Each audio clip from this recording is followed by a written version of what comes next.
नशिबा, आज तुझ्याशी थोडं बोलायचं आहे. आईसाठी काही करता आलं नाही याचं दुःख अजूनही छातीत दडपून बसलं. तिच्यासाठी काही करायचं होतं, तिला थोडं सुख द्यायचं होतं, पण वेळ, परिस्थिती आणि जबाबदाऱ्या यांच्यात ते शक्य झालंच नाही. आजही ते मला मनाला टोचत राहतं. आता स्वतःच्या मुलासाठी सुद्धा मनासारखं काही करता येत नाही याची जाणीव आणखी बोचरी आहे.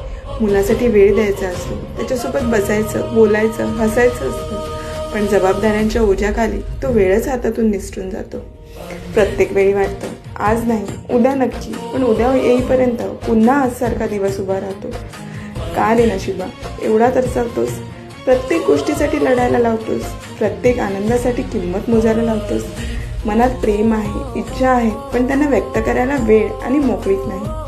तरीही आत कुठेतरी एक आशा जिवंत आहे.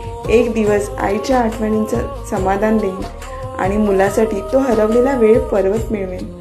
तोपर्यंत हे दुःख शांतपणे सोसत राहणं हाच कदाचित माझा संघर्ष आहे.